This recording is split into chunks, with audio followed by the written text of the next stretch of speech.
Hello everybody, welcome back to my channel, my evil layer, my salty super villainness. Welcome back. How are you guys? Just kidding, as always, don't answer that, I don't care. I have a video for you today, but before I get into everything, I just want to say thank you to all of my minions who clicked the sub button in the last week or so. We broke 1,000 subs, which is kind of insane. It's kind of crazy, but I just want to say thank you. And if you have not subscribed yet, please hit the sub button if you wouldn't mind and join my layer of evil minions. Don't worry, I will say all of the controversial shit for you, and you can just stand behind me and cheer on, okay? You don't have to say anything, don't worry. But today's topic, for those of you who are new here, since this is a new channel, I'm going to be recapping all of you on me, who I am, my detransness and how that came to be, and then I will be stating like the topic of this video after I've done that, because it's not something that I have actually talked about on my old channel, and I feel like it's something that needs to be said because it's not something I really realized back then, but I know now. I'm educated now, okay? And I'm here to bring the education to you, okay? To share my knowledge and my spicy topics. But anyways, for those of you who don't know me or are new here, my name is Ryan, or Salty, or Kashipa over on Twitch. I'm born female, by the way. I'm a detransitioner, female to male, back to female again. And in, I think, like around 2019, it was a while ago and I did not keep track of the dates, but I was having a lot of issues mentally with identity, with sexuality, and it was just kind of a bit of a clusterfuck up here. And so naturally what we all do to self-diagnose is we Google it. We go to the internet and we look up our problems to see if anybody else has those problems and maybe figure out what our deal is. And that's what I did. And as soon as I Googled my issues, I kind of was surrounded by a bunch of stuff that basically said, you're trans, you're trans, you're trans. And I got it into my head that I was trans. I had convinced myself that the issues with my identity and my sexuality, and I also had issues with how women are perceived in this society, and a bunch of other shit along those lines. I have a video on that that's way more detailed. If you want to go watch that, I'll probably link it below. But yes, I had convinced myself and kind of confused myself into thinking that the issues that I was having was gender dysphoria, which it was not. It was not actually gender dysphoria, but I had convinced myself that life would be better if I was a guy. Life would be easier, I would be happier. It just makes sense because I'm a tomboy and I do all this guy stuff, so naturally I should just be a guy, right? No. But I had convinced myself of that fact, and so I went to Planned Parenthood like a week later, and I basically walked in. I said, hi, I think I'm trans. They said, great, we're gonna diagnose you with gender dysphoria, and here's your prescription for testosterone. You can get it the very next day. And I said, great. I didn't actually realize in my head what a huge fucking red flag this was.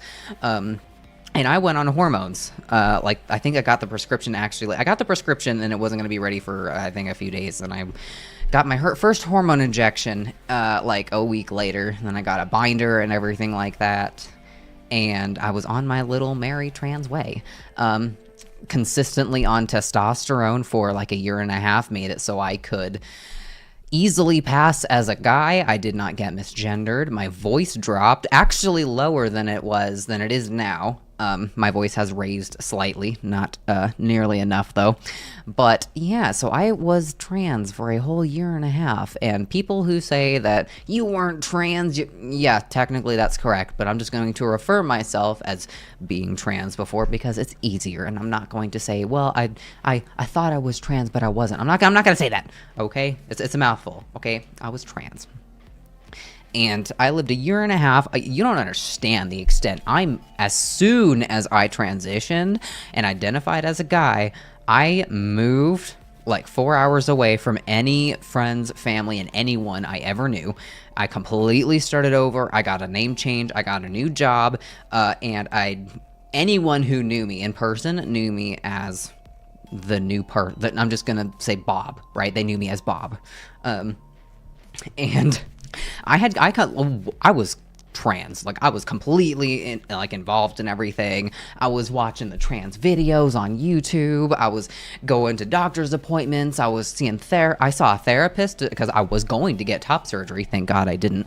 And I went and saw a therapist once, and I remember this was like about 6 to 8 months down the road from my transition. I was starting to really actually pass as a guy, and I went to see another therapist about getting top surgery, and it only took one therapy appointment for me to explain to them that I was trans or identified as trans, and I wanted to get top surgery. They didn't ask me any questions. They didn't like poke or prod or try to be like, how long have you been transitioning? Are you sure this is the right thing for you? Nothing.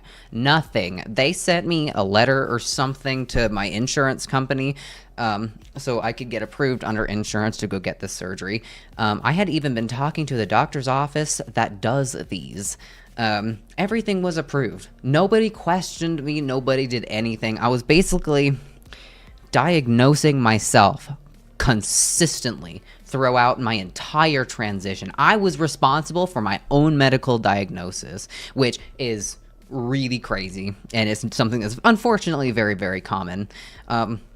So, long story short, right around when I decided that I wanted to get top surgery, I had actually started to have some doubts about being trans, which is really ironic because I said I really wanted to get this, and then I started really thinking about it after I had gotten the approval and everything. I was like, fuck, do I really want to do this? But everyone in the trans community has said, if you're trans, you got to get these surgeries because, you know, if you really are trans and if you have gender dysphoria, then you'll want to get rid of these. And it had kind of made me think, well, fuck, if I identify as trans, then I have to want to get rid of these. And it had kind of brainwashed myself into believing that in order to actually be accepted as trans, I had to go through X, Y, and Z different steps, and I had to do this, that, and the third to my body in order for me to kind of qualify, you know, as truly trans. And I had kind of realized at this point, thank God, that I was not actually trans. It took a couple of months because I had started just having doubts, small little whispers into my head that said, maybe do I miss being a girl? Like it started real slow. Like I saw them, all the makeup racks and the wall at Walgreens and all the women looking beautiful and just doing all these crazy makeup looks, and I started to miss it a little bit. And I said, nah, that's normal. You know, I'm sure all guys kind of envy women and how they look, you know, gorgeous, right? But it got worse and worse and worse until I could not ignore it. It got so bad that I said, I eventually had to realize that I had done something wrong. I said, if I was truly trans, I would not be having these kinds of issues. And then I basically realized the issues that I was having, thinking and that missing being a woman, was dysphoria. I gave myself gender dysphoria. I identified as a guy and then got dysphoric about my body. And not necessarily so much about my body, but I got dysphoric about my role in society, and I started to not like being a guy anymore and started to miss being a woman. I was in denial for a couple of weeks because I said, I have been on hormones for this long. If I transition, I'm not even going to look like a woman anymore because I pass. And I said, I refuse to be misgendered as my own biological gender, so fuck it, I'll just stay a guy. It's easier to be trans than to be misgendered as my own gender, and I think that would be harder. And for about 2 weeks, I said I was just gonna stay like that. But those were like the most miserable 2 weeks of my life. And then eventually I sucked it up and I decided that I was just gonna go back, and it was gonna be difficult and it was gonna be hard, but at least I was going to be comfortable in my own body. And so I detransitioned. I had a bunch of roommates, by the way. I was living with a bunch of guys who did not know I was trans, by the way. I passed and we never shared any bathroom spaces at all, so it was never a problem, and nobody ever really knew, and they didn't need to know. But if I was going to detransition, I had to move out of that place, so I got myself a new apartment. I felt a little guilty, but I kind of had to ghost all of those kind of friends that I made because they did not know that I was trans, and if they were to ever see me again after I moved out, I would look like a woman, and that was not good. So once again, everyone I had known ghosted. As I detransitioned transition, something like that, into being a woman. For now, I'm just going to try and summarize in a short period of time, or short-ish, my kind of journey with that. I wore makeup, I bought nice clothes, and yes, I got misgendered as a woman. As my own gender, I would go and people would think that I was a trans woman, when I'm like, no, I am a biological woman, but thanks.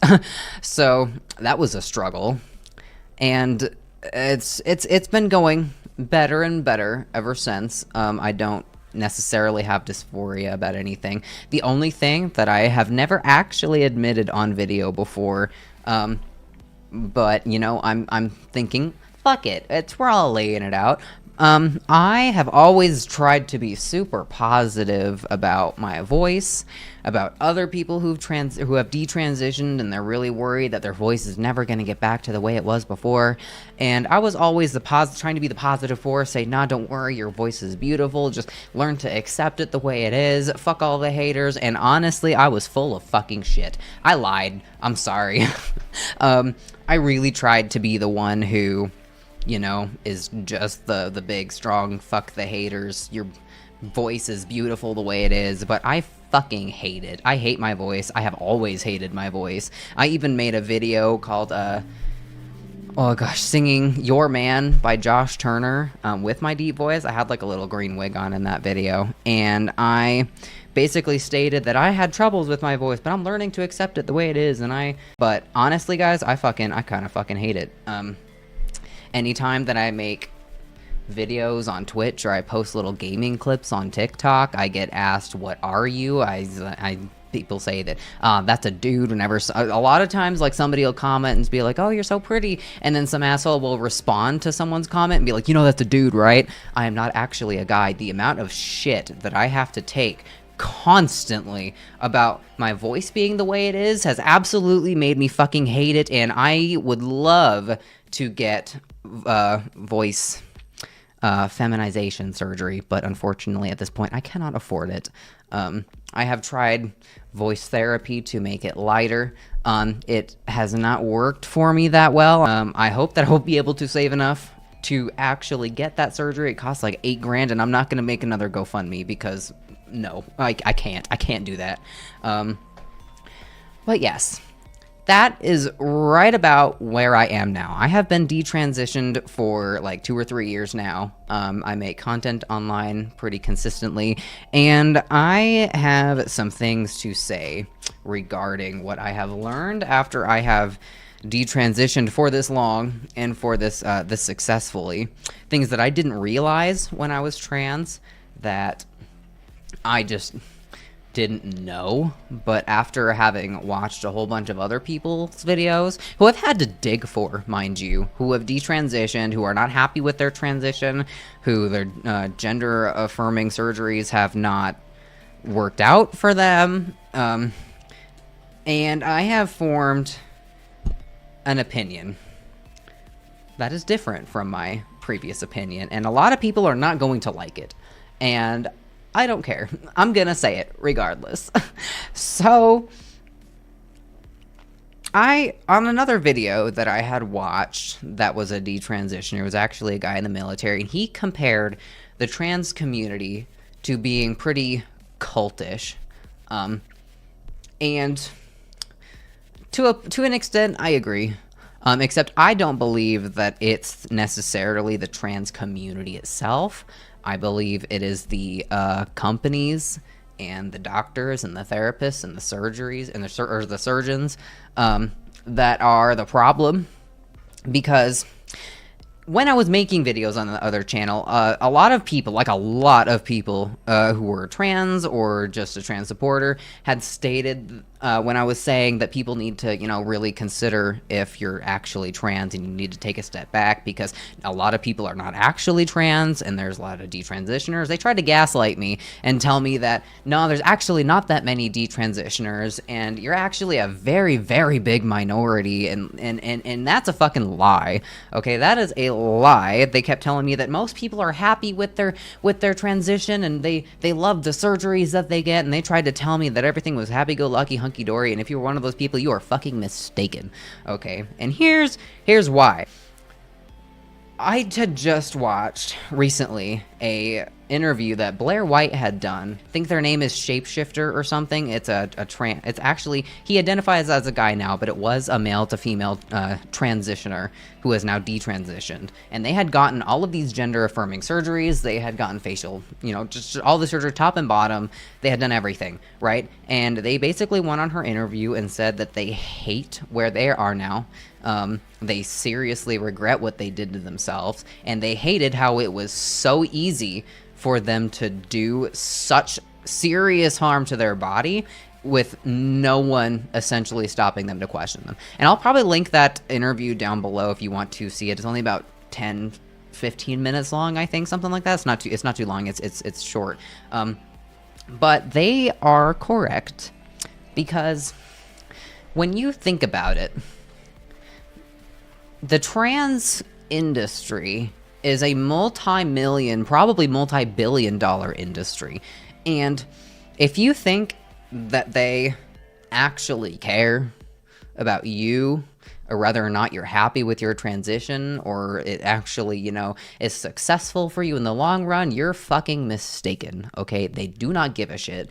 They are there to make money off of you, okay? All the therapists that prescribe, that say that they affirm you. They're affirming therapists. They're not actually there. Some of them are, but there are a astounding number of therapists and counselors that are only there to affirm you. They're not there to question you if you say that you think you're trans. They're not there to poke and prod at you and see, and if maybe there's some other issue, they're not there to do that. They're there to affirm you so they can prescribe you hormones, so the hormone therapy industry can make money off of you. And after you get on hormones and they say that you transition, then they convince you that in order to actually be truly trans, you have to get these surgeries. You have to get top and bottom surgery. You have to be on hormone for a certain amount of time. You have to pass a certain way.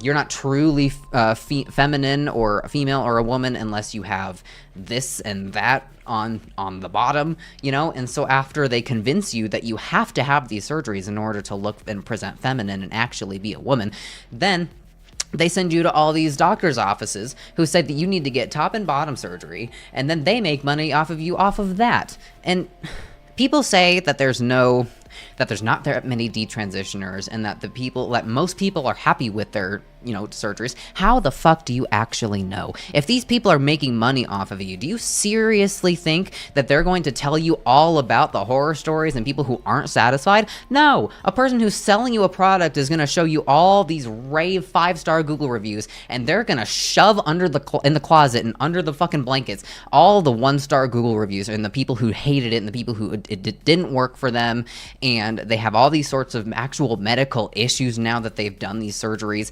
and they're just mentally not happy because they basically diagnosed themselves. Nobody questioned them, and now they have done these surgeries and they're just fucked up in the head. They're never going to tell you about that kind of stuff when you're trying to get a surgery about that stuff. It's just never going to happen. If they want to make money off of you, if they want to sell you these surgeries and hormones, they're not going to tell you about the times it didn't work. They're not going to. That's why people think that there's not that many detransitioners, and that 99% of all people who transition are totally happy with it. It's not true. That's why when I Google transition and trans people, the most you get is all these successful and happy YouTubers, and all the detransitioners I have to actually specifically look for and actually have to dig for. We are being shoved under the rug and hidden. So all these people in this multi-million-dollar industry can make money off of you by convincing you that you're trans when some of you are actually not. I mean, any other medication, just think about it. Any other mental health issue that you would need meds for, you have to get an actual diagnosis. It takes a while in a therapist's office to talk to them, multiple sessions and visits. So sometimes it takes even longer than that to get prescribed serious medication that can actually permanently alter your brain and your body. Just for example, something that's completely not related to gender. If I were to want, this is probably a bad example, but it's the only one that I can think of right now. If I don't want to have kids and I want to get my tubes tied, essentially, or get a hysterectomy or whatever, and I want to take it all out. I don't like it, right? I don't want to have kids. I don't plan on it. I'm 23 years old. I would have to go to a doctor, and chances are they'd probably tell me no. They'd say, no, we're not going to get your tubes tied because that's a permanent, and granted, it can be reversed, but that's a very serious surgery, and you might change your mind later, and you might have kids. So I can go to a doctor, and they can tell me about my own body that, no, you might change your mind and want to have kids. We're not going to give you surgery that will permanently alter your body. But you can go into a doctor's office and say, hey, I think I'm trans, and they will just do it instantly, willy-nilly, with no questions asked. How in the world does that make any sense? I mean, honestly, people need to realize that transitioning a lot of the times is not the solution for you. You shouldn't always, if you go to a therapist and they tell you that if you just instantly say that, hey, I think I'm trans, and they affirm you and they don't ask any questions whatsoever, and they automatically just want to prescribe you prescriptions for hormone therapy, you need to realize that is probably a very big red flag, and that therapist does not care about you. They only care about a statistic and making money off of you. All of these surgeons, the people who do top and bottom surgery, they do not care about you. They want to make money off of you, and you need to seriously start to take a step back and actually consider for yourself if this is the right decision for you. I've been going for half an hour now, so I'm just gonna cut this video here. But anyways, you guys have a terrible night as usual. I will catch you guys in the next video. Let me know what you guys thought of this little rant, and I will catch you guys later. So, toodles.